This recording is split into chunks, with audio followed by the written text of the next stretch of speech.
process from the Clay County School District will include the following: a banner appearing on the district and individual school websites. The banner will contain a link to the Eventbrite website. Gavin will draft the words for the banner, specify the size of the banner, and forward to Bill for graphic design. Superintendent Van Zandt will invite Clay County elected officials and social studies department heads within the district. Bill will contact appropriate politicians outside of Clay County. Notices will be placed on newsletters. Number 3, Bill shared the report card marketing activity, including social media, flyer. A trifold is being developed that will contain more information. Best, William Korak.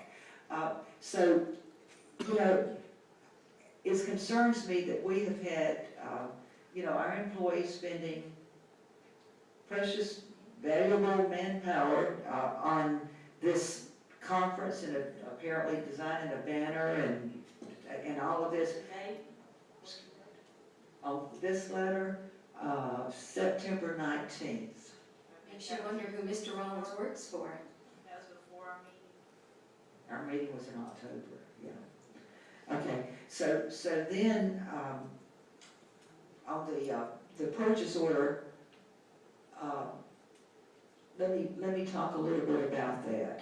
A lot of people don't quite understand exactly the order of how things happened. If y'all remember, Mrs. McKinnon said she met with Mr. Van Zandt and Mr. Korak back in January, someplace on Flint Island.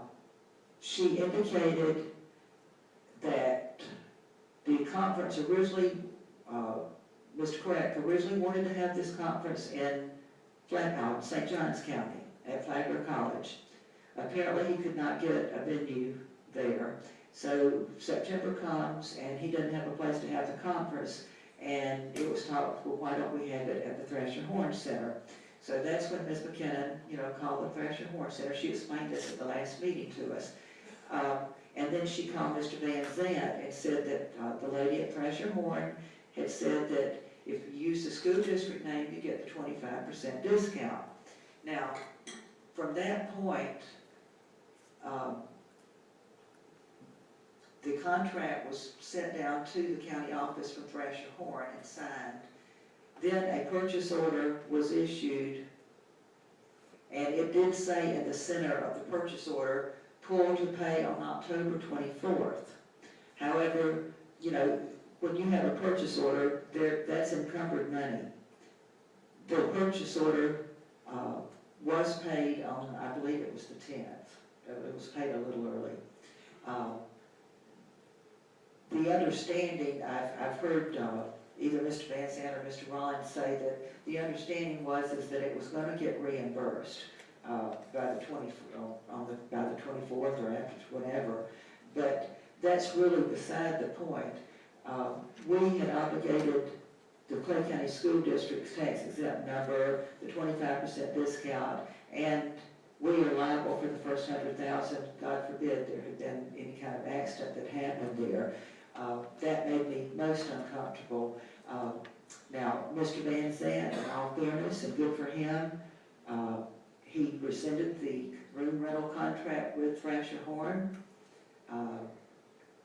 Then Mr. Korak went over, and I understand that he has made the room rental arrangements in his name, and that's his business and his concern.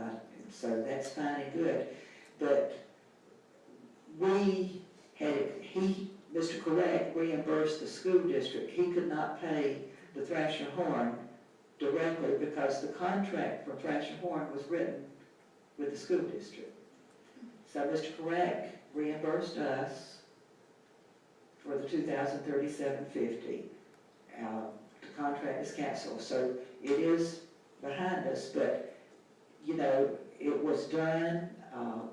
It should not have been done. That's one thing I have a problem with. The other thing is the use of the school district's name for this particular conference. I just think that this could have been avoided.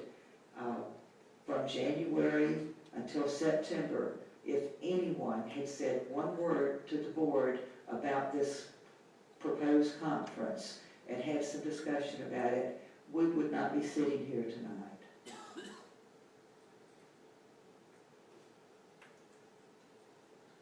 I agree. I have a motion to make, if you're ready for a motion. I move that the school board, through the chairperson Carol Stoddard, file an ethics complaint with the Florida Commission on Ethics against School Superintendent Charlie Van Zandt Jr., requesting an investigation by the commission, and also request an investigation of the school superintendent by the office of the state attorney and the governor. Is there a second? A second. I have a motion by Ms. Carrick, a second by Ms. Bullock. Is there any discussion? Well, I just think it's the wrong thing to do, because if we are trying to make Clay County look good, we're trying to get back to working together, and I just think it's the wrong thing to do. It's not gonna make anything better. I would agree with you if the following day we hadn't been continued on after we voted 5-0. Well, if you talk, what are you talking about, the flyer now? I thought that went the next day, and I was trying to get the benefit of the doubt that we were there so late, that they'd already planned on getting the flyer out, and it just went out. He was asked about it at the principals meeting on Wednesday morning. He said by a couple of principals, and Ms. Graham, you as well as I know that in that county office, when something like that happens at the board meeting, every single employee in Green Cove Springs knew it the next day. Everybody. There are no, you know how the word gets around. Well, most everybody. And certainly administration. Any more discussion? All those in favor indicate by saying aye. Aye. All opposed say no. Motion carries 3-1 with Mrs. Graham dissenting. The next item on the agenda, direct school board attorney to take legal action against William Carrack individually and the Report Card Inc. regarding the use of school district name and logo in advertising Dare to Think conference. I do have 5 or 6 cards on this. The first is Fred Gottschalk.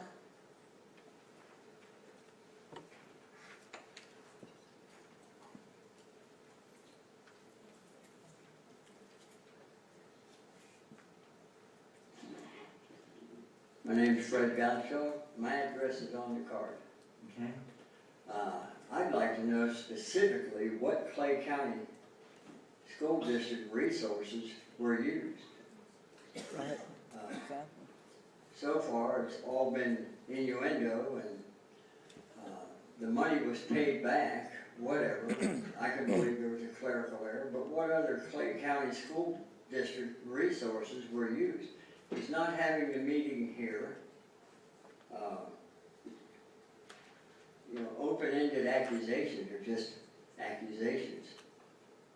I just hope that Clay County isn't going to spend more money on lawyers that shouldn't be spent. Thank you. Okay. Amber Harmony Shepherd.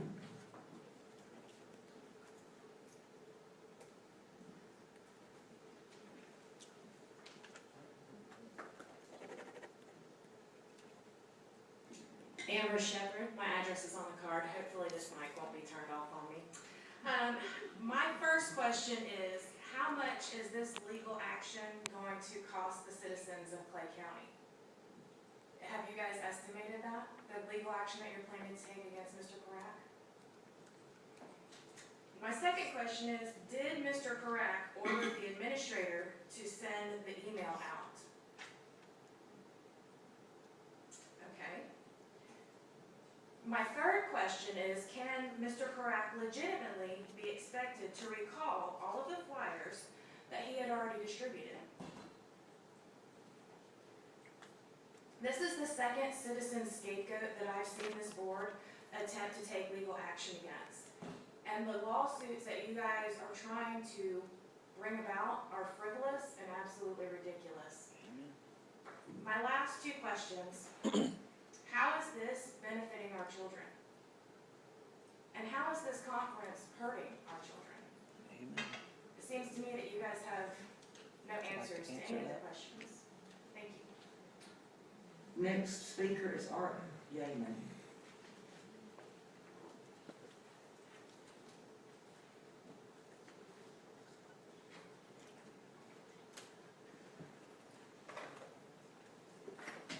Art Gaiman, 151 West Street, Green Cove. Amber, wow, those are powerful questions. It's like following Travis. I was thinking about talking about the union thing, but I can go with Amber's question for a while, but I'll stay on thought. Actually, Tocqueville, American exceptionalism. His grandfather met the guillotine in the French Revolution. His parents were imprisoned. In the 1830s, Tocqueville came to America to learn about this thing called democracy. He was eager to learn something coming out of the French Revolution. I think about children that are eager to learn about our American story that I so passionately like to tell. We put down Tocqueville's stuff about exceptionalism, and we pick up 1984, and we find that war is peace, freedom is slavery, and ignorance is strength. Wow. Wow. I choose to turn towards Civics 101 and a civil manner in which we can live up to the honor and heritage of our county's namesake, who built an American system. And yes, Henry Clay played political games. You know, he never did get elected president.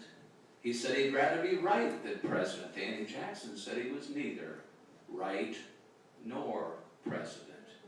There was a time in our American history that those political battles were rampant. Somewhat like what's going on right now.